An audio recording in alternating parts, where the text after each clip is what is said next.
my past contains many unresolved losses. This life now is of so much hardship and forced isolation, and I feel the giant rumble of everybody's pains. So I will serve this Noche de Muertos by wearing an altar that I create piece by piece. These objects enable me to connect death and life with my own body.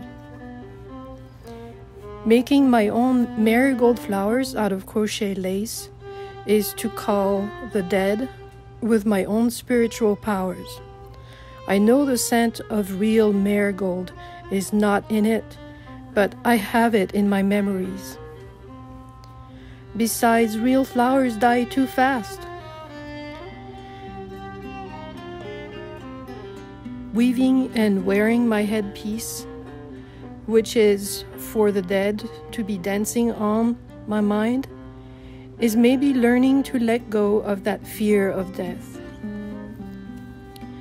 Wearing on my own shoulder my handmade mourning caplet is my protection from all social judgments. It is me saying, let me grieve. It is private, and I don't intend to be heavy on you.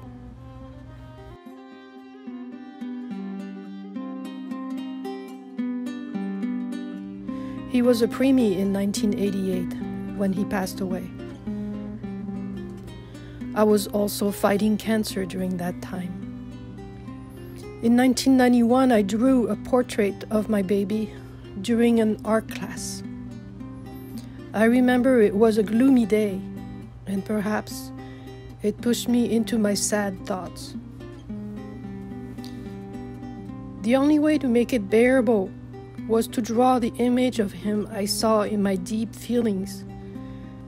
That process helped me see my hopes for him. Short was his life, and long will be his impact on me. He was my hero. His eyes are closed, his ailing heart is shown out and glorious like a spirit.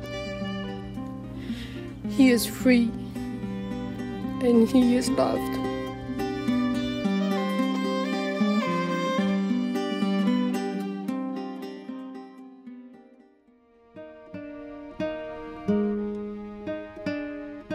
This piece is dedicated to my family. Each skirt tells a story.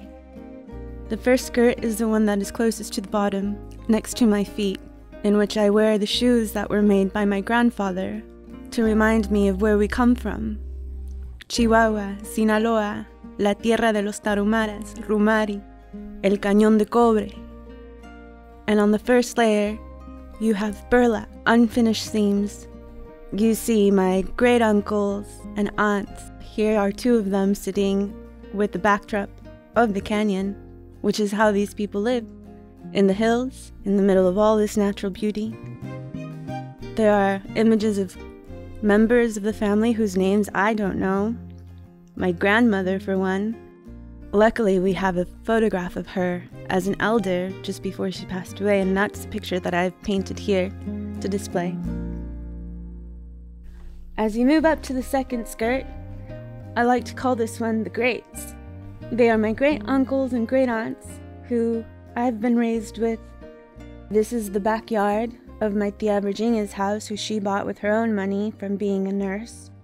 Well, tia Virginia and tia Raquel were both nurses, and they were very proud to be the first Latino nurses in their community, to be able to go out there and have an education, one that serviced not only their family but their people.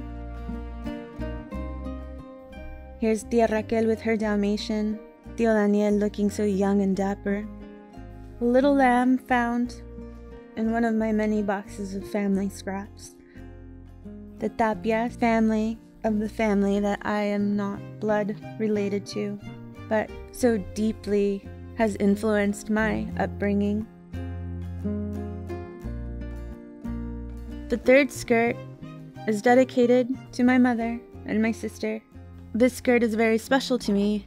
It resides in the most personal areas of my body. Unfortunately, through many years, a lot of women have been violated in many different ways. My sister Rosemary, looking like a starlet, she passed away at 28. Very charismatic, kind, sweet, gentle, fun, flirty, completely. Una coqueta. Here's my mom. She had her first set of twins when she was 22. And in this picture, they must have been 5 or 6, so mom must have been like 28. As my mother ages and her dementia progresses very quickly, she still has her handwork, and that's the one thing that keeps her consistent, I would say. She always has a new piece of work to show me. So those are the 3 skirts that I am wearing, and at the top, it's me. It's the full influence of all of these people in one body. I often offer myself to my ancestors and Creator to speak through me and to bless me with creativity, joy, health, to educate myself, to stand up for what is necessary, and to care for those, the little ones under me.